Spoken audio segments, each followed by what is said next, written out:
আচ্ছা তো। ও আচ্ছা, আপনার বাসা কোন জায়গা? ও জাফলং।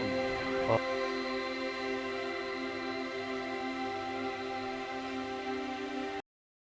কর্তৃপক্ষ অনেক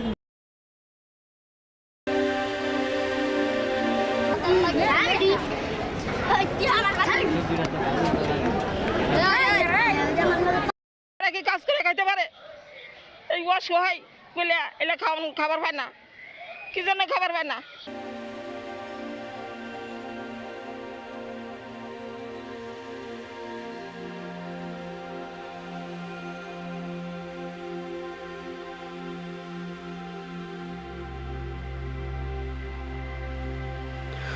শাহ আলী মাজার ঢাকার মিরপুরে এই মাজারটি অবস্থিত। সৈয়দ শাহ আলী বাগদাদী রহমতুল্লাহ আলাইহির নাম অনুসারে এই মাজারের নামকরণ করা হয়।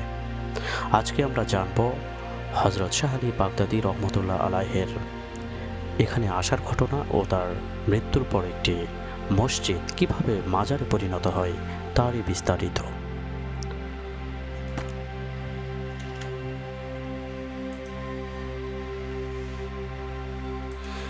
দিল্লি হতে প্রথমে তিনি ফরিদপুরের কেত্তাই নামক স্থানে আসেন। এরপর তিনি ঢাকার আশেপাশে ইসলাম প্রচার শুরু করেন। এক পর্যায়ে তিনি ঢাকার মিরপুর নামক স্থানে এসে দেখতে পান একটি জরাজীর্ণ ও পতনোন্মুখ মসজিদ। তিনি এটাকে পুনর্নির্মাণ করেন। প্রিয় দর্শক, আপনারা দেখতে পাচ্ছেন প্রচুর মানুষ এখানে প্রতিদিন আসে। বিশেষ করে তার ভক্তরা এসে এখানে সময় কাটান, বিভিন্ন গান বাজনা করেন এবং তার কাছে কান্নাকাটি করে বিভিন্ন ধরনের মানত করেন। এবং বিশেষ করে ছিন্নমূল যারা আছেন তারা এখানে আশ্রয় গ্রহণ করেন। এবং আপনারা দেখতে পাচ্ছেন প্রচণ্ড গরমের ভেতরে এখানে যে গাছগুলো আছে সেই গাছগুলোর ছায়ায় তারা আশ্রয় গ্রহণ করে সময় কাটান। এবং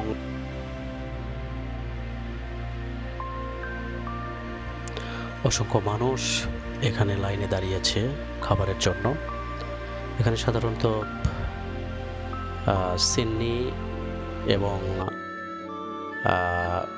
খিচুড়ি দেওয়া হয় এবং অসহায় মানুষেরা এই সব খাবার সংগ্রহ করে এবং তাদের ভিতরে এ নিয়ে বাকবিতণ্ডাও দেখা যায়। অনেক সময় খাবার শেষ হয়ে যায়, যেটি আপনারা দেখছেন খাবার শেষ হয়ে গেছে। ছোটো ছোটো বাচ্চারা খাবার নিয়ে কাড়াকাড়ি করছে, কিছুটা ধস্তাধস্তিও লক্ষ্য করা গেছে। এখানে এই ঘটনাগুলো নিত্যদিনের এবং তারা তাতে অভ্যস্ত। মহিলা বানায় ঢুকাইছে, আর যারা নাইনে দাঁড়া রয়েছে এই নাইনের মহিলাগুলো একটাও ঢুকাইতে পারছে না। পরে ঢুকে দেখে ভাত নাই, খাওয়ান নাই। তাহলে মহিলারা পুরুষগুলো কাজ করে খাইতে পারে? মহিলারা কি কাজ করে খাইতে পারে? এই অসহায় বলে এলে খাবার পায় না, কি জন্য খাবার পায় না? অসহায় লোক গেলে পুরুষে কাজ করে খাইতে পারে, মহিলারা কি কাজ করে খাইতে পারে? মহিলারা খাওয়ান পাই নাই, মহিলারা সব মহিলা ঘুরে রাখে। আমি এখানে আছি বাবা, মাঝারি আছি। হ্যাঁ, প্রতিদিনে তো খাবার এতদিন খিচুড়ি দিত। এই যে এমপি সাহেবের কারণে ইনশাল্লাহ আমরা বাদ পাই। প্রিয় দর্শক, দেখতে পাচ্ছেন অনেক বড় সেন্নির একটি ডেক। এখানে প্রচুর টাকা তার ভক্তরা দান করেন এবং এই দানকৃত টাকা দিয়েই সাধারণত এখানে খাবারের ব্যবস্থা করা হয়।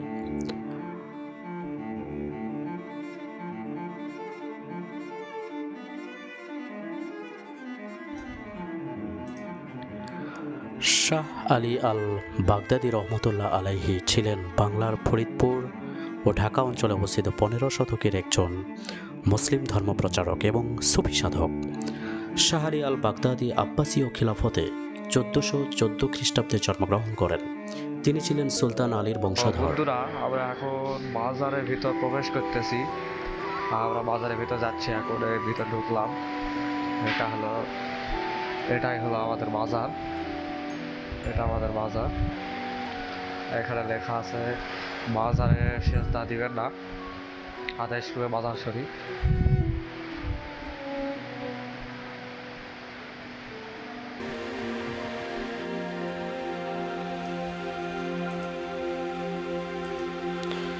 কথিতভাবে মোহাম্মদ আল জাওয়াদের ছেলে এবং আলী আল হাদির ছোট ভাই হিসেবে তিনি পরিচিত ছিলেন।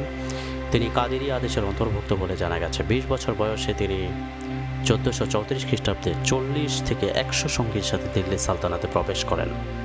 তিনি দিল্লির সাইয়েদ রাজবংশের সাথে বিবাহ বন্ধনে আবদ্ধ হন। অবশেষে তিনি সুলতান জালালউদ্দিন মোহাম্মদ শাহের শাসনামলে বাংলার সালতানাতে প্রবেশ করেন। সুলতান তাকে ফরিদপুরের ঢোল সমুদ্রায় 12,000 বিঘা জমি উপহার দেন এবং তিনি গিরদাহের কাসবায় বসতি স্থাপন করেন। শাহ আলী আল বাগদাদি তার ভগ্নিপতি শাহ হোসেন তেগ বোরহানা এবং সুরগি হাজী সামুদ্দিন এবং শাহ মোহাম্মদ গোরাজের মতো সুফি সাধকদের উপস্থিতির কারণে তাদের সম্মানে এলাকাটির নামকরণ করা হয় মেরানি গিরদা। তার প্রচেষ্টায় গিরদাহের অনেক হিন্দু ইসলাম ধর্ম গ্রহণ করেন। যথাসময়ে হজরত আলী রহমতুল্লাহ আলাই ঢাকায় চলে যান। ঢাকায় অবস্থিত সুফি সাধক শাহবাহারের চিশতি আদেশে দীক্ষিত হওয়ার ইচ্ছা পোষণ করেন। শাহ আলী আল বাগদাদি ঢাকায় ইসলাম প্রচারে অবদান রেখেছিলেন, যেখানে তিনি তার বাকি জীবন পর্যন্ত ছিলেন। 40 দিন সম্পূর্ণ উপবাসে চিল্লা অনুশীলন করার পর শাহ আলী আল বাগদাদি রহমতুল্লাহ আলাইহি 1480 খ্রিস্টাব্দে মারা যান। তবে তার সমাধিতে সংরক্ষিত একটি বই অনুসারে তিনি 1577 খ্রিস্টাব্দে মারা যান।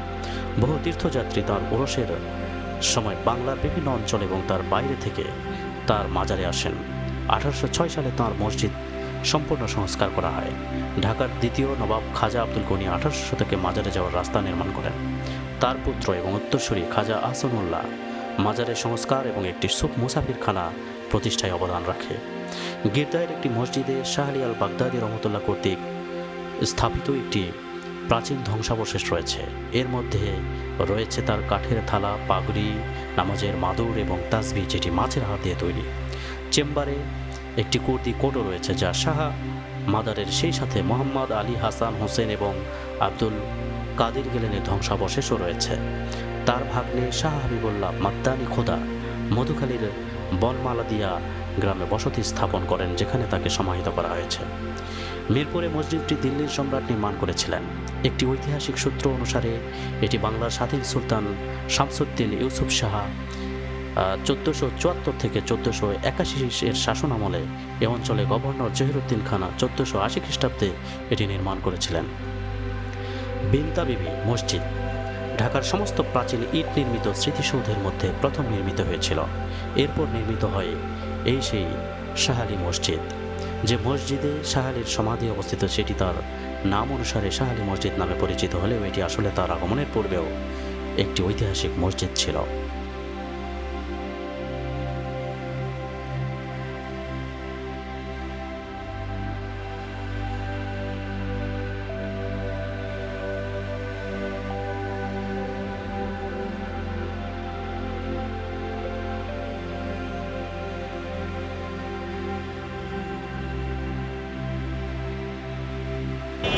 এই ব্ল্যাক ম্যাজিক বলে না, আমি সবসময় ঘুরতে শুনতাম আগে আসল ভাইয়া, ওইটা আমাকে করলো, আমি ধ্বংস হয়ে গেলাম।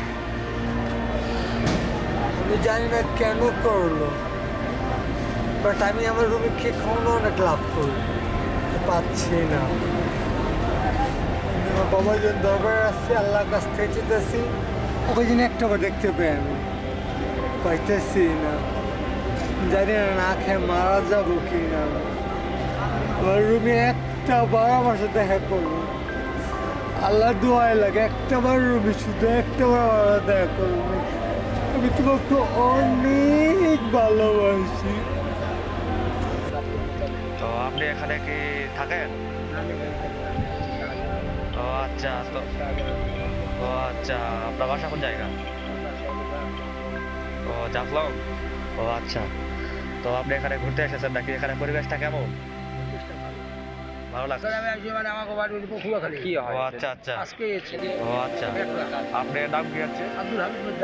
ও আচ্ছা, তো এখানে ওরস হবে নাকি? ও জালসা হবে?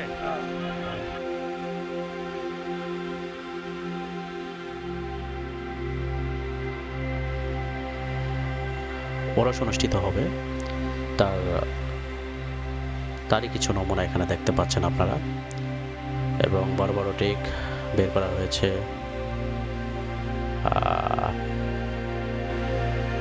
পশু জবাই করা ছুরি বের করা হয়েছে, যেগুলোতে ধার দেওয়া হচ্ছে। পুরুষ উপলক্ষে তো মনে করি যে বিভিন্ন দেশ থেকে বাংলাদেশ সব জায়গা থেকে হাজার হাজার লোক আছে, গান বাজনা হয়, তারাও সিনি সালাদ করে, প্রায় তো 100 মতন। আর খাসি মুরগ আছে 50-60টা।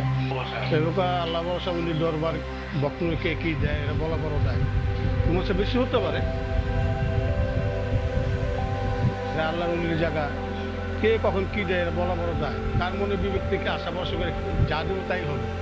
না না, এটা সবাই পায়। উরুষ উপলক্ষে সিনি পাক করে, অনেক সিনি পাক করে প্রতিদিন। ওখানে লাইন আছে, বাইরে লাইন আছে, হাজার হাজার লোকে কবর নিচ্ছে, খাচ্ছে, অনেক অনেক নিয়ত করে খাইতেছে। আল্লাহ তাআলা ওলি উসিলা নিয়ত পূর্ণ হইতেছে।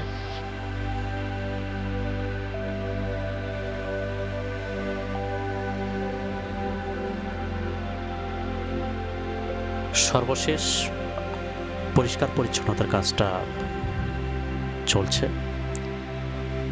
দু একদিনের ভিতরেই ওরস অনুষ্ঠিত হবে এবং দোকানদাররা হরেক রকম ইসলামিক পণ্য নিয়ে দোকানকে দারুণভাবে সাজিয়েছেন। তারা আশা করছেন এবার দেশ বিদেশ থেকে প্রচুর লোকের সমাগম হবে এবং তারা পণ্য ক্রয় করবেন।